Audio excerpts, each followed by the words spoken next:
welcome to series of lectures on endocrinology. So to start with, we will first discuss drugs acting on thyroid. So this diagram shows the basic unit of thyroid gland, that is the thyroid follicles. And here we can see inside the follicles there is colloid. It is a pink homogeneous material which contains thyroglobulins. Okay, this should be thyroglobulins. So this colloid contains thyroglobulins, and what are these thyroglobulins? They are actually the storage forms of thyroid hormones. Okay, so this thyroglobulin is a storage form of thyroid hormone. And here we can also see the parafollicular cells. What is the function of parafollicular cells? It secretes calcitonin, while the follicular cells of thyroid secretes the thyroid hormones, namely T3 and T4. So let us discuss about the biosynthesis, that is the synthesis, storage and release of thyroid hormones. So the first step, there are a series of steps, at least 5 are there, which are involved in the synthesis of thyroid hormones. So first step is the iodide uptake. This is an active transport mediated by a symporter called as sodium iodide symporter. So first there will be uptake of iodide into the thyroid follicles, and this is mediated by a symporter called as sodium iodide symporter. And there are different stimulators and inhibitors of this transporter. In stimulators, the most important one is TSH. Under the influence of TSH, the activity of NIS is enhanced, leading to increased iodide uptake. And we have different inhibitors like perchlorate, thiocyanate. These are the inhibitors of sodium iodide symporter. Now the next step is oxidation and iodination. Oxidation means this iodide, that is I minus, is converted to iodine inside the follicular cells with the help of enzyme thyroid peroxidase. So this is oxidation, while iodination is also carried by this enzyme TPO, that is thyroid peroxidase. And what is this? In this, actually the tyrosine residues which are present in thyroglobulins, iodine is attached. This iodine is attached to the tyrosine residues which are present in the thyroglobulins. Okay, so this is iodination, also called as organification. So in organification or iodination, iodine is getting attached to the tyrosine residue of thyroglobulin, and the resultant will be the formation of MIT and DIT. So after iodination or organification, the end product will be MIT or DIT, that is monoiodotyrosine and diiodotyrosine. Now the next step is again coupling, and this again is also mediated by the enzyme thyroid peroxidase. And coupling means that there will be condensation of two molecules of DIT forming T4, and if one MIT plus one DIT condenses, it will form T3. So after coupling there will be formation of T3 and T4, and which still is attached to the thyroglobulin residue. And after this MIT and DIT will be stored, and upon stimulation by various factors, which one of them is due to this release of TSH, this MIT and DIT will undergo proteolysis and will be released into the circulation. And we know that which is more synthesized, T4 versus T3. We know that T4 is synthesized in much more higher amount or greater amount than T3, but we know that T3 is the more active form. So when this T4 is released in the blood, it has to undergo peripheral conversion into T3, and this is done by one enzyme or group of enzymes Actually, there are many isoenzymes of this. The name of the enzyme is deiodinases, 5' deiodinases. Okay, so these are the enzymes that will convert T4 into T3 in the periphery. And the organs which are involved here are like liver, kidney, adipose tissue, brown adipose tissue, and so on. So after this conversion, these thyroid hormones are circulated in the blood. And what is the carrier for this thyroid hormone? The number one carrier is thyroid binding globulin. Okay, thyroid binding globulin, and the second one is transthyretin, and albumin also acts as a carrier for thyroid hormone in blood. Okay, so this biosynthesis of thyroid hormone is very important because we will see some drugs that will be interfering with this in any of these steps, and that drug will be acting as anti-thyroid agent. And I have already bold this second and third point because these steps, oxidation, iodination, and coupling, is mediated by enzyme that is called as thyroid peroxidase enzyme. Now the steps involved in the thyroid hormone synthesis has been described in this diagram. So let us again revise the step. Actually, this transporter is sodium iodide symporter.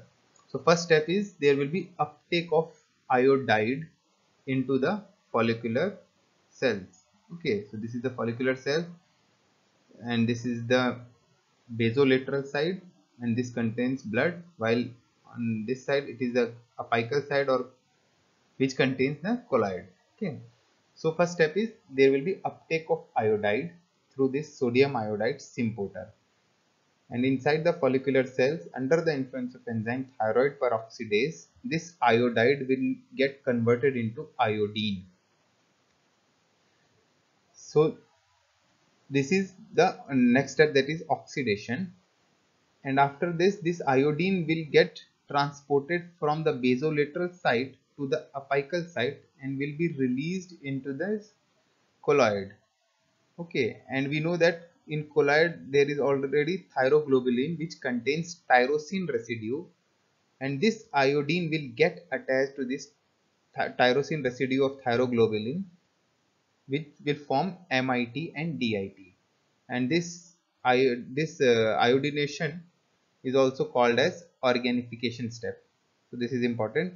After this organification step, we will be having MIT and DIT, and we know that one MIT, if it combines with one DIT, that is when one MIT condenses with DIT, it forms T3, while two DIT forms, the condensation of two DIT forms T4. So after this condensation or coupling step, this complex of thyroglobulin and T3 and T4 will get stored here inside the colloid, and upon stimulation via TSH, this complex will get endocytosed back into the follicular cells, and then in the lysosomes they will undergo proteolysis, releasing T4 and T3 in the blood. And we know that T4 concentration will be much more than T3, but in peripheries, especially in liver and kidney, with the help of enzyme deiodinase, this T4 will get converted into T3, and this T3 will produce its effects, like it will go inside the cells and it will act through the nuclear receptors, and will help in this gene transcription and the synthesis of various proteins. And we will see the functions of thyroid hormones in the next slide. So this is just a quick revision that we know that what is HPA axis and what is the regulation of thyroid hormone. We know that this T4 and T3 via negative feedback mechanism, if there is too much of T4 and T3 via negative feedback mechanism, body will try to inhibit the synthesis and release of thyroid hormone by inhibiting the release of TRH in the hypothalamus, and this T4 T3 will also inhibit the release of TSH from the anterior pituitary, and under this, if both are decreased, obviously the stimulus to thyroid gland will be reduced and the levels of T4 T3 will come back to normal. So this is just a feedback regulation. Just I have revised the feedback regulation for you. Now coming to the actions or functions of thyroid hormones. We can see here that thyroid hormones plays important role in growth and development. So if there is deficiency of thyroid hormones, especially this during the fetal period, that can affect the growth and development in the baby. Okay, especially for this myelination of neurons, the thyroid hormones are needed. So that if there is deficiency of thyroid hormones during that period, that can lead to mental retardation in baby. And we also know that thyroid hormone has important role in metabolism. Okay, in fact, it increases the basal metabolic rate. It increases the basal metabolic rate. That is very important. Again, next role is in calorigenesis, that is in the production of heat, especially in brown fat. Through this, as we know that thyroid hormones are the uncouplers of oxidative phosphorylation reaction, which will lead to increased generation of heat, especially in the brown fat. In cardiovascular system, it increases the number of receptors, that is number of beta 1 receptors in heart, that is there will be upregulation of beta 1 receptors due to the presence of thyroid hormone. So, and it also increases the force of contraction and cardiac output. Also thyroid hormone, if there is in hyperthyroidism, there is increased chance of hyperdynamic circulation, that is too much of cardiac output is increased if there is hyperthyroidism. Again in GIT, hyperthyroidism is associated with diarrhea because thyroid hormones are involved in increasing the GI movement, while hypothyroidism will be associated with constipation. And it has been seen that in reproduction, if there is deficiency of thyroid hormone, that is associated with infertility. So thyroid hormone plays important role in reproduction. Now coming to a few words about this metabolism, that is what is the role of thyroid hormones in metabolism. Actually, thyroid hormone increases the catabolism of everything like carbohydrate, proteins and fat. Okay, so it will increase lipolysis. Thyroid hormone increases lipolysis, due to which there can be hypercholesterolemia. It also increases protein catabolism, due to which there will be wasting, muscle wasting in hyperthyroidism and weight loss. And in this carbohydrate metabolism, they increases glycogenolysis and gluconeogenesis, leading to increased blood glucose levels or impaired glucose tolerance. Now here in thyroid function test, I have mentioned the normal values of TSH, which range from 0.5 to 5 microunit per ml. While whenever we are diagnosing a thyroid disorder, either which can be of either hypofunctioning thyroid disorder or hyperfunctioning thyroid disorder, we should always look for free fraction of thyroid hormone, free T4 and free T3 levels, and we should know the normal values, that is from 0.8 to 2 nanogram per deciliter is the normal level or normal value of free T4, while for free T3 it is somewhere around 2.5 to 5 picogram per milliliter. So this is very important. Now if we see what can be the different diseases of thyroid glands, just I was mentioning that these thyroid diseases can be of different types. One is functional disorder. Okay, in functional disorder again it is of two types, hypofunctioning or hypothyroidism, and hyperfunctioning or hyperthyroidism. Now thyroid disorder can also be of this goiter can also be there, which is again associated with hypofunctioning thyroid or hyperfunctioning thyroid or euthyroid. Hypo, hyper and euthyroid. Euthyroid and hyperthyroidism. Okay.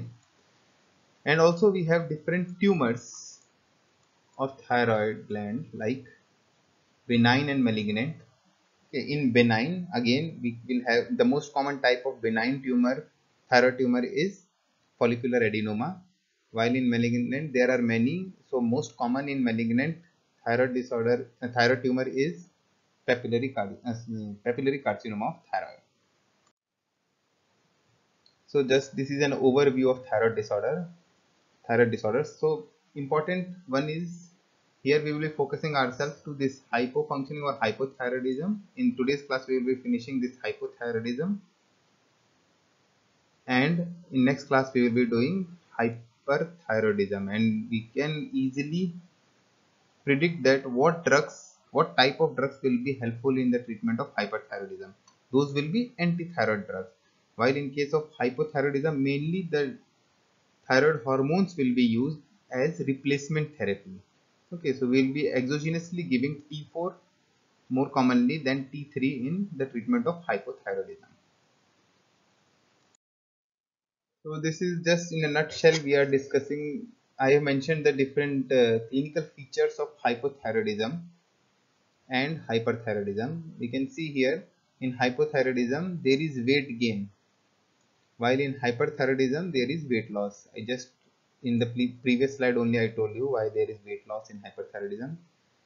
And in hypothyroidism there is cold intolerance, while in case of hyperthyroidism there is heat intolerance, because BMR is increased, so heat generation will be too much or calorigenesis, due to which there will be heat intolerance. Skin is usually dry in hypothyroidism while skin is moist in case of hyperthyroidism.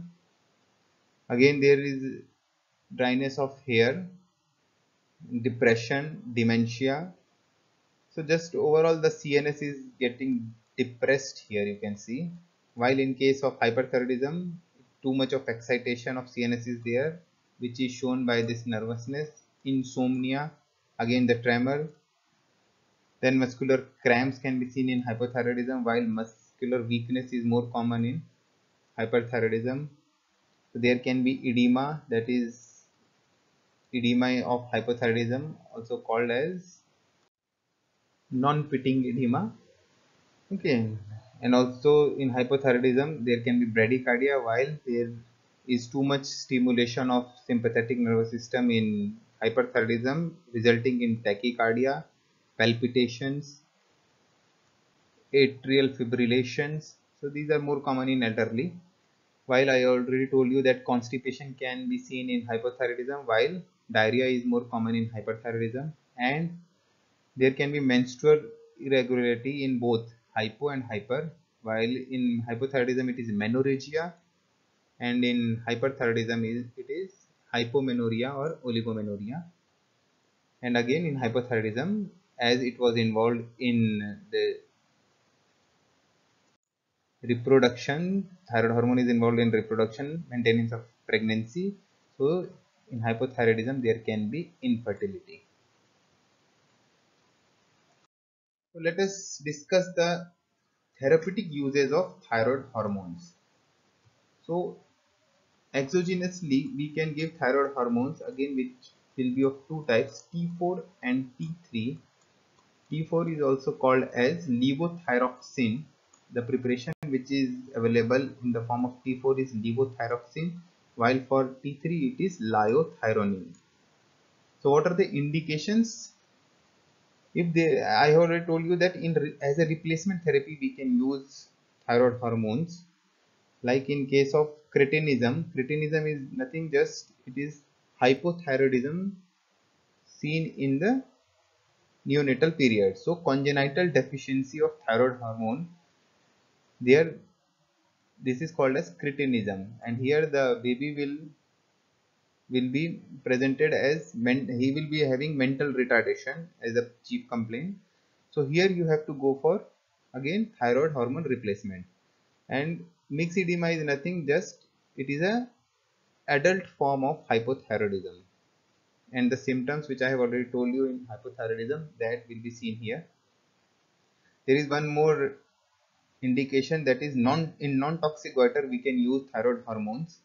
Non-toxic means because there is enlargement of thyroid gland, that is goiter, but the patient is euthyroid. The thyroid hormone levels are normal in this patient, so only TSH is increased, okay, but T3 T4 levels are normal. So here also we will be using thyroid hormones. We can give levothyroxine. And if a patient has suffered from thyroid cancer and he has undergone either this thyroidectomy or radioactive iodine therapy, radiotherapy that is, so as the thyroid gland is permanently damaged, so here the patient will be put on thyroid hormones for his entire life, so as a replacement therapy in the already treated patient of thyroid cancer. So these are the important indications of thyroid hormones which you must remember. Now, which one we should opt between these two, T4 versus T3? Which among these two we should prescribe in these conditions, and why? See, if we compare T4 versus T3, we know that, sorry, T4 versus T3, we know that T4 has a longer half-life of around 7 to 10 days, while T3 is having only half-life of 1 to 2 days. So compliance will be better because the patient will be taking this T4 once a day. So mostly we will be preferring T4, and I am telling you why we will prefer T4 over T3. So first one is that the half-life of T4 is much more than T3. Next is, as we know that T3 is more active form, so exposing the heart to the levels of T3 can precipitate palpitations, cardiac arrhythmias, angina. So to prevent this cardiotoxicity, we should again give T4, okay. And